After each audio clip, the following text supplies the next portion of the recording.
Welcome to What Matters Now, the Times of Israel's weekly podcast delving into one issue that is affecting Israel and the Jewish world right now.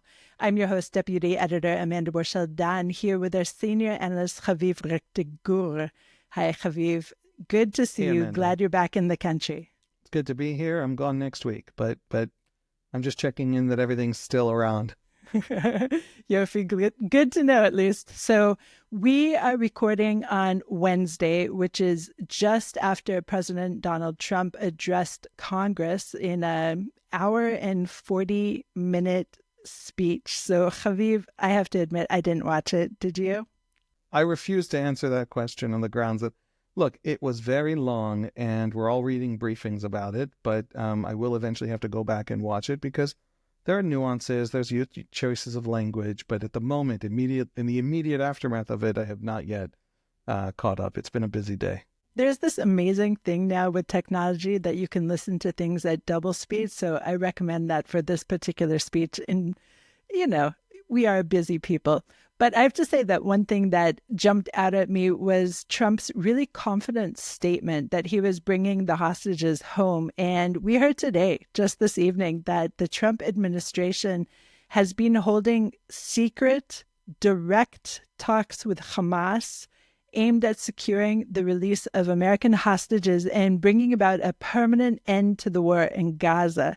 So these, again, secret talks being held by Trump's hostage envoy, Adam Boehler, are unprecedented because the U.S. has never before engaged directly with Hamas, which, incidentally, Washington designated as a terror group in 1997. So when I read about this, I asked our U.S. bureau chief, on a scale of 1 to 10, how big is it that the U.S. is holding direct talks with Hamas? And before I tell you what his number was, what would be your number, Haviv, between 1 and 10? How big do you think this is? So I'm not 100% clear on how direct. In other words, it's the hostage emissary of the envoy of the president. He's in Doha. It's through the Qataris. Is a Hamas guy and an American guy in the room together? Probably. That apparently is the report. But the Qataris themselves are actually handling the back and forth. I would say it's a 7 because 7. Because this happens in intelligence level, right? What's different here is just the publicizing of it. By the way, the Israelis have intelligence channels open to them should they need them, not with Hamas during the war underground, right, in Gaza, but there are these capabilities of communicating with each other, not just for the Egyptians or the Qataris. And so for the Americans, and the Trump administration also doesn't hold by, the way things should be done. It's just culturally doesn't feel boxed in that way. So I'm not that surprised. Why did he say it was 10? He did not say it was 10. He, like you, had lots of... But there's also, and you should also know kind of comments to give me, and he gave it an 8, so that's just kind of interesting. But We're I have to say, a skeptical bunch, journalists. We definitely are. But I think my eyebrows always go up a lot higher than anyone else's in the room when I hear stuff like this. So it is interesting, but perhaps not the most interesting thing in the room right now, because we also have these 2 day after plans that we're still really trying to figure out. We have, of course, the Trump plan, and then we have this week I don't know what you would call it, the ratification of Egypt's plan by the Arab leadership at the Cairo conference, something like that. And so we have these 2 plans that we're still trying to figure out. The Trump plan, of course, is the idea to make Gaza a Riviera of the Middle East. That's a little unfair, but it's essentially to rebuild from the rubble and create a Hamas-free, rebuilt, habitable Gaza Strip. But it, of course, as everyone knows, also means that all the Gazans in the Strip would have to relocate to Jordan and Egypt and undetermined elsewhere. So that, of course, has raised a lot of eyebrows, even higher than mine, I would say.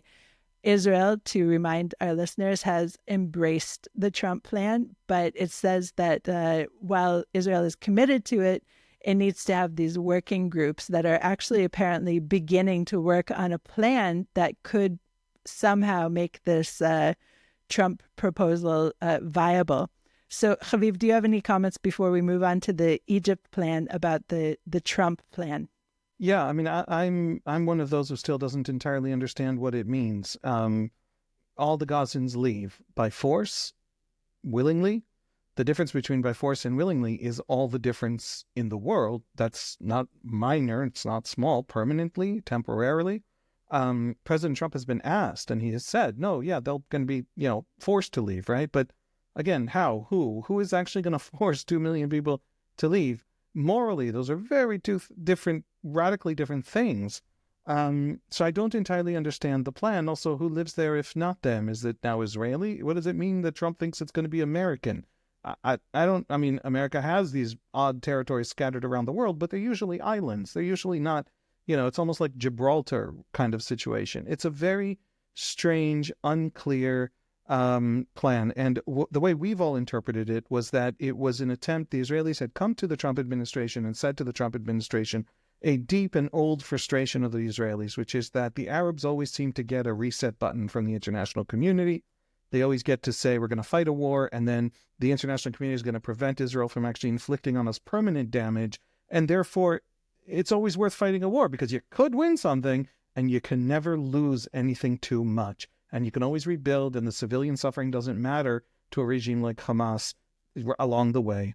And so Hamas needs to feel like it's going to lose something permanently, was the Israeli ask of the Trump administration, apparently, and just sort of generally is the Israeli view. And then maybe this is the Trump administration's response to that. In other words, it's a statement, dear Hamas, you could lose Gaza. Palestinians could lose Gaza. It has succeeded in the sense that it forced the Arab world to come up with a plan. Nobody in the Arab world was coming up with a plan until Trump, threw this thing in the air, and then it forced it. So maybe it's a clever thing, but it seems to also be moving forward. The Israeli government, as you said, has embraced it, but hasn't explicitly talked about what it actually means, who's actually going to do it, who's running anything. Anyway, I don't know enough to know that there's a real plan that I can now judge on the merits. I know that a lot of the rhetoric around it has very casually skirted between horrific and perfectly legitimate. We have polls of Palestinians in Gaza. 50%, according to one poll, would leave if they could. That makes sense in a place after a war. If 50% remain, that none of the Israeli, of the Israeli far right's fantasies about maybe resettling Gaza are now solved, right? It's not like 1 million Palestinians in Gaza is now empty Gaza.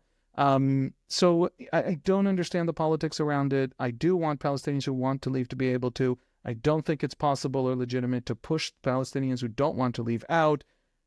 Anyway, I just took a long time to say I'm as confused as everybody else.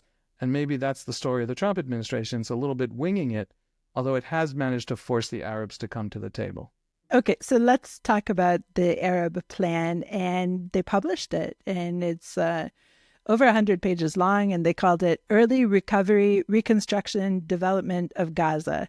And essentially, the Arab plan envisions the establishment of an independent committee of Palestinian technocrats to temporarily manage Gaza before handing the Strip over to the Palestinian Authority.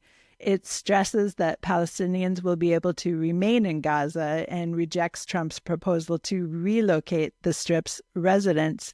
So the Egyptian document envisions a Gaza Administration Committee, which is made up of technocrats, to manage for at least 6 months this kind of transitional phase.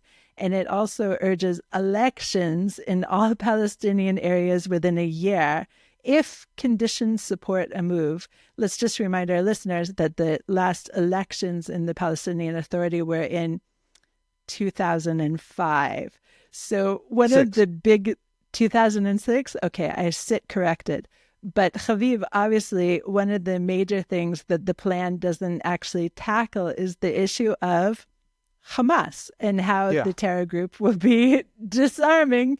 And that's kind of exposed it to criticism. So there's only one kind of veiled reference to Hamas in the plan, and it is, I quote, issue of multiple armed Palestinian factions can only be addressed if its root causes are tackled by providing a clear political prospect and a credible process that works to establish the Palestinian state.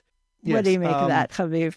Yes, what I make of that is that Trump managed to terrify the Arab world sufficiently to make them come to the table, but not sufficiently to make them actually seriously ante up and say anything useful.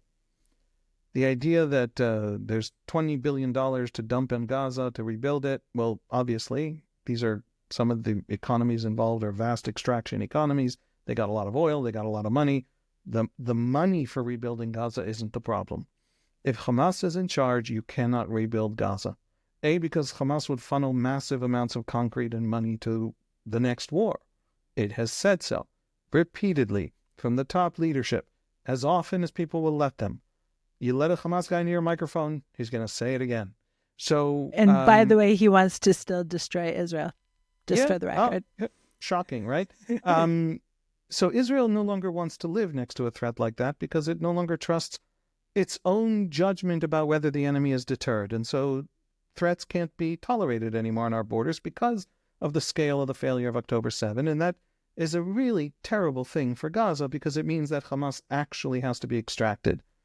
Any Arab peacekeeping force that comes into Gaza now, even if Hamas is 70% destroyed, 80% destroyed, we don't know exactly, and a lot of the new recruits are 15, even if that is Hamas's situation, it is still more than powerful enough, more than secure enough in its position to harass Arab forces out of the place, to murder and massacre any Arab peacekeeping force until they have to leave, or to shoot at Israelis from Arab peacekeeping areas and prevent the Israelis from shooting back because the Israelis can't afford to kill Egyptian and Saudi soldiers. And so the plan that doesn't remove Hamas, seriously deal with Hamas, not pretend fake deal as most dictatorships usually talk, as most politicians usually talk, but actually looks at the problem squarely in the eye and says to Hamas, "Dear Hamas, can't rebuild Gaza until you're gone. Dear Hamas, Gaza can't be safe until you're gone. You've screwed up. This was a mistake. This was a vast strategic and tactical mistake. We have to clean up what we can clean up in Gaza. Gaza needs a new day. That means you're gone." Unless somebody can look at Hamas and say that, I literally don't know how it works. It doesn't even, if you think the Israelis are good or evil, none of that matters. Hamas cannot physically, literally rebuild Gaza, and it even can't be the Hezbollah of Gaza. In other words, the powerful militia force that in practice controls the area, but someone else, some technocrat, which is, by the way, by far the best kind of crat, that someone else is going to be the sort of veneer under which you operate. None of that is going to be tolerated by the Israelis, not for 50 years down the road. And so the Arabs put up a plan that is silly and ridiculous and not meant to actually be implemented. It was a shot across the bow of the political propaganda war. If Trump wants a serious Arab plan, he's going to have to put a lot more pressure on the Arabs. It's interesting because, yes, I agree with you in principle, but at the same time, the plan actually does have some real specifics, meaning the Egyptian plan calls for Egypt and Jordan to train Palestinian police, and a draft version encouraged the examination of an international force in the West Bank and Gaza.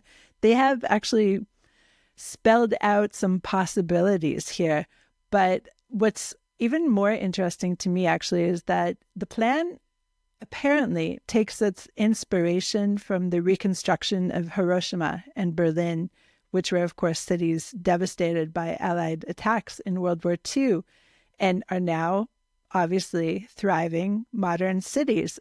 But as you said, the main difference here is that in these two locations, the fanatic ideology was uprooted and is still being uprooted. In the case of Germany, at least, they're obviously still working on this and making sure that it doesn't spread again.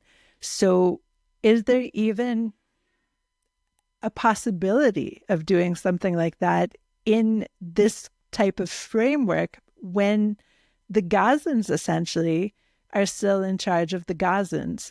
The police will be trained by outside forces, but they will be the Palestinian police, presumably Gazan police. doesn't that kind of make you think that perhaps they may still be the Hamas police, potentially? There are, it's useful, I think, to compare to Lebanon. In Lebanon, the Israeli war against Hezbollah was extraordinarily successful at the beginning.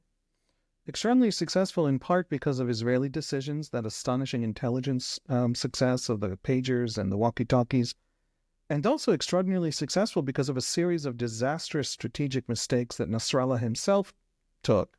For example, early on, after October 7 in the war in Gaza, even though he's pelting Israel with rockets, firing many, many, many thousands of rockets over the course of 14 or 15 months, he did give the order to the Radwan force to pull back from the border.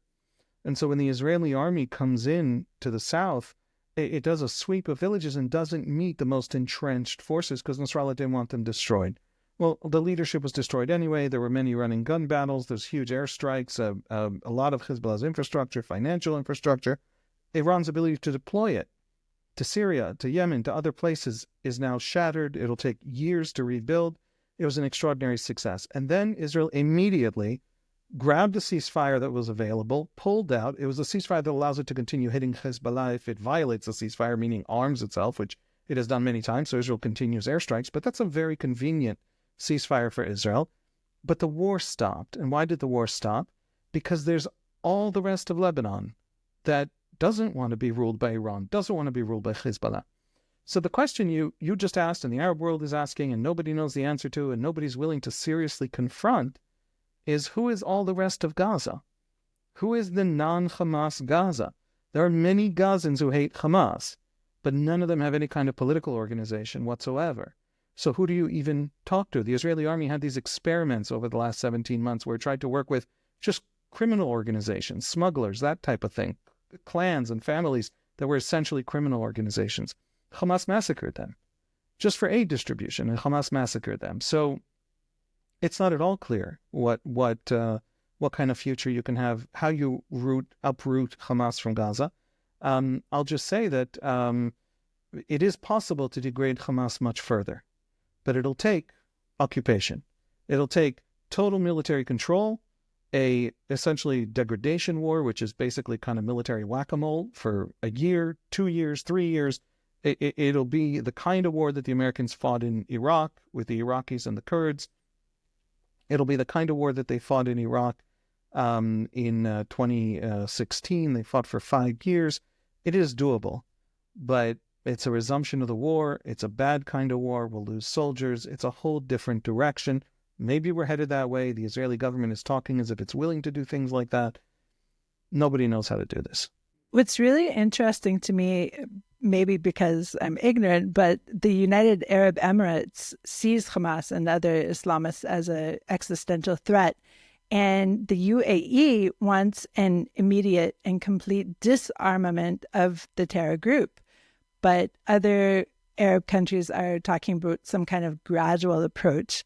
It kind of sounds like all the countries are on board with Hamas disarming, but maybe less pressing them. And we're hearing from Saudi Arabia that the continued armed presence of Hamas in Gaza was a quote-unquote stumbling block because of objections from the U.S. and Israel. So the fact that the plan doesn't necessarily overtly talk about Hamas disarming doesn't mean that there aren't voices in the milieu who really want that to happen. I guess the question is, why isn't it in the plan then? Well, there's disagreement. The Saudis and the Emiratis see it as fundamental strategic need for Hamas to actually be defeated and to push back in general against Muslim Brotherhood ideologues and parties and factions all over the Middle East. The Qataris, who kind of belong in the Muslim Brotherhood array of parties and factions in the Middle East, are doing everything they possibly can, including at the talks for this deal, to keep Hamas in power, to keep Hamas strong, to keep Hamas from being defeated. So there is a war within Sunni Arab Islam about the future of Islam and political Islam and jihadism. And it's a fight the Israelis, don't get a say about. They don't get a seat at the table.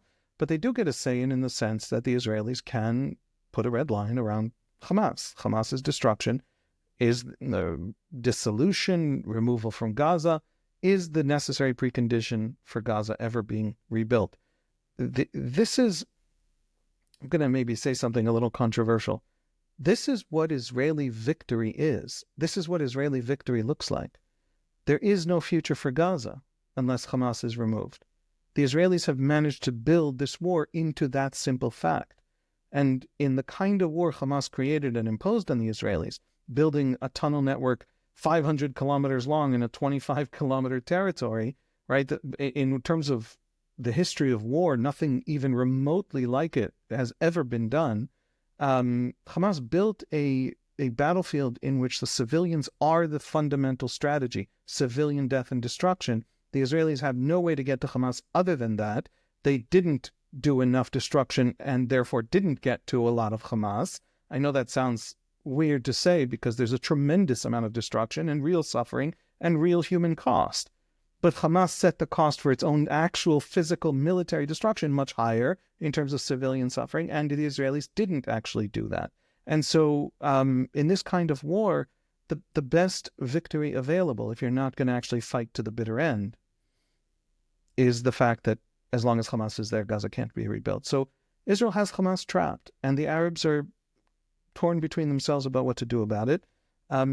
My feeling is Hamas will drag this out as long as humanly possible, irrespective of Gazan suffering. It does not yet understand, even after 17 months, Israel's absolute determination not to live next to Hamas. Yeah, and I agree with you wholeheartedly, everything you just said there. I would have to say, of course, that part of the reason why Israel didn't destroy all the tunnels is because of the fear that the hostages, our people, were located in them, and that has to be taken into consideration as well.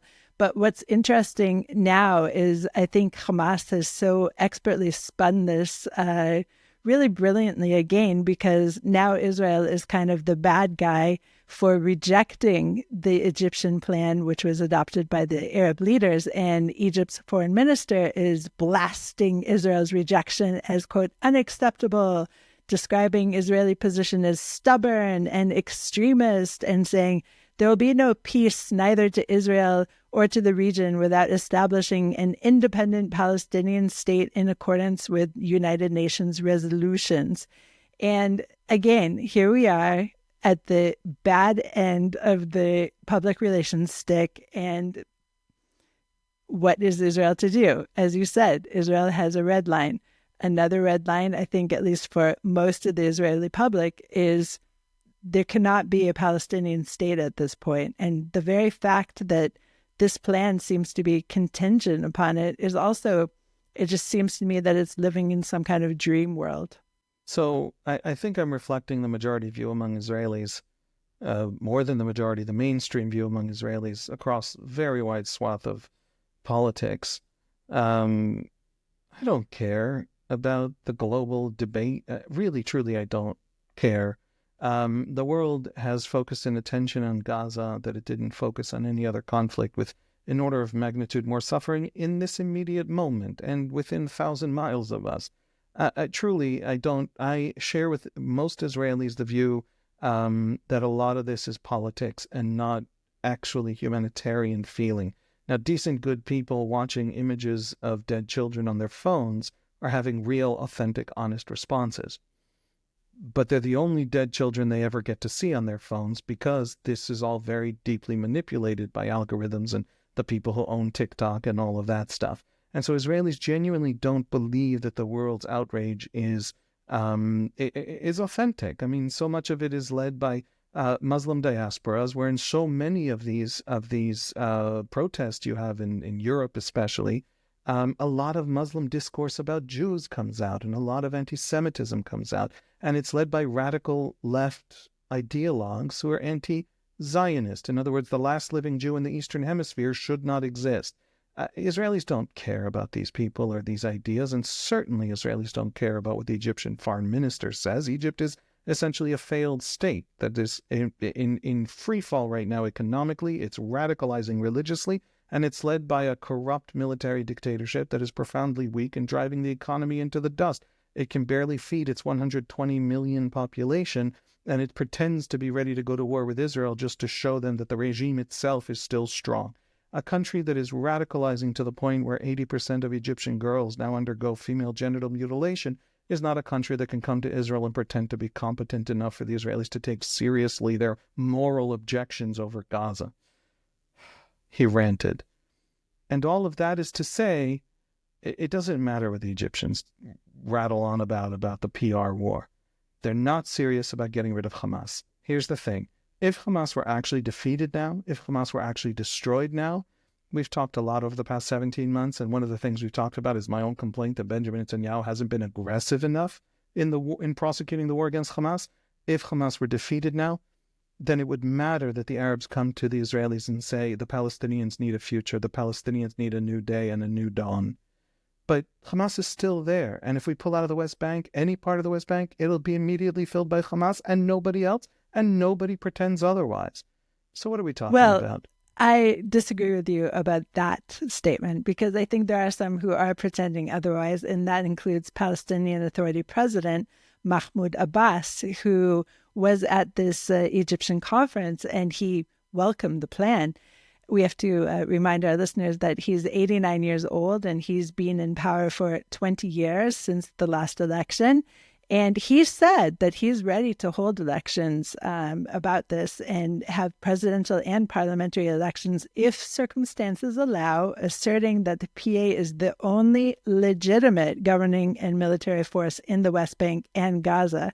Now, Haviv, I don't know if you read the piece written by our U.S. Bureau Chief Jacob Magid, who spoke with a senior Palestinian official and a confidant of Abbas, who said, relating to the Trump proposal, that if Donald Trump advances his proposal to take over the Gaza Strip and relocate all the residents, get ready for this, the Palestinian... Okay, hold on. The Palestinian Authority will cut all ties from the Trump administration, cut all ties with the U.S. And I know the U.S. is quaking in its boots at this threat too. So there are those who at least pretend that the Palestinian Authority is some kind of major player and could be some kind of decisive voice here. Well, Mazel Tov to Mahmoud Abbas. I am glad to hear he found his voice. He's been mostly silent for 17 months. Look, it's funny because it's ridiculous. But there's a tragedy behind the ridiculousness, because it's really a demonstration of how little other politics there are in Palestinian political life. At the end of the day, engaging Israeli society and Israeli politics, being able to come to the Israelis and say a Palestinian state is not going to mean October 7. The West Bank, is 16 times the size of Gaza. It's the highlands that overlook 90% of our population. And you can literally shoot Tel Aviv from a weapon you carry on your shoulder, like an 88 millimeter mortar, standing on the West Bank, and then just shoot and walk away. I mean, it is phenomenally more threatening geographically. It narrows the country to 8 miles wide. Would America narrow itself to 8 miles wide in the middle for the freedom of another people, for justice, for peace, for joy, for happiness, for love? It is a serious point. The Israelis actually have to think it's possible. They haven't thought it's possible since the major peace process of the 90s ended in 140 suicide bombings emerging from the places the Israeli army had left in the Oslo process. So the fact that there's no other Palestinian politics of any seriousness other than Hamas, which Mahmoud Abbas has demonstrated to us and insists on continuing to demonstrate day and night, the PA doesn't even, it barely controls Ramallah. It doesn't even control most of the Palestinian population centers of the West Bank that are technically under its jurisdiction. The fact that there's no other real serious Palestinian politics other than Hamas is the great Palestinian tragedy of this moment. And because the Palestinian tragedy is part of the Israeli struggle at this moment and tragedy, also has knock-on effects for us. So it's funny, it's ridiculous, and it's sad and tragic. So, Haviv, why the farce of this Egyptian plan, of this Arab leaders' plan? Why even go through the motions here? The Arabs have sat quiet and helpless for the entirety of this war and motionless. Qatar has been useful only because Qatar is Hamas, ideologically and politically. It has engaged with Hamas, it has supported Hamas, it has propped up Hamas, so it's a useful go-between. But other than that, who has said anything? Who has done anything? And so now that Trump comes in and actually threatens with Gaza actually emptying with a total Israeli victory to a point where it's a little bit startling that even this would be something coming out of an American president. It would be startling coming out of an Israeli prime minister, never mind an American president. Benjamin Netanyahu's face when Trump stood next to him and announced that in that press conference was something every Israeli was watching. We know he was expecting Trump to say something about potentially, it's something you kind of get as a hint from talking to people who talk to him, that he was expecting Trump to say something about permanent costs to the Palestinians, about Gaza, about Hamas, about the day after, about America moving in, about Hamas moving out, about allowing the borders to open. But the idea of building that, essentially Riviera, you said it as a joke. Trump has taken that joke much farther than you have. He put out a video of a gold statue of himself in a resort version of Gaza. He's trolling. Now, is he trolling and also plans to do it? Possibly. We don't know, right? But Netanyahu himself was surprised by it. So the Arabs are suddenly caught with what is essentially a radical escalation by the Americans of internal Arab political discourse about Gaza, and they have to show they're doing something. So they came up with some random, garbage, idiotic thing to do that solves nobody's problems, but they probably believe covers their posteriors for the purpose of being able to say that they've done something for Gaza. Here's something you can do for Gaza that'll actually matter. Get rid of Hamas. Or don't pretend you care about Gaza. If you genuinely think a genocide is happening in Gaza, which Egypt claims officially is underway, and you lock the people in to the place you think the genocide is happening, then either you support the genocide or you don't believe it's a genocide. So the Arabs have tried to play all angles and all sides, and the last thing they care about is the actual suffering of actual Gazans. And Hamas cannot be allowed to rule Gaza going forward. Any Israeli prime minister who gives up on that will be gone and replaced by an Israeli prime minister who won't give up on that. So you want to do something for Gaza? We know the Arabs are serious the day they come up with a plan in which Hamas is gone. Until that day, it's as we say in Hebrew, posterior covering, and a response to the politics of Trump, not the substance of anything happening on the ground in Gaza. And we don't have to take it seriously. Haviv, thank you as usual for joining me. Thanks, Amanda. Thanks for listening to the Times of Israel's What Matters Now. Please check out another episode next week. This episode was produced by the Podwaves. If you have any questions or comments about this or any other episode, please drop us an email to podcast@timesofisrael.com. Until next week, shalom.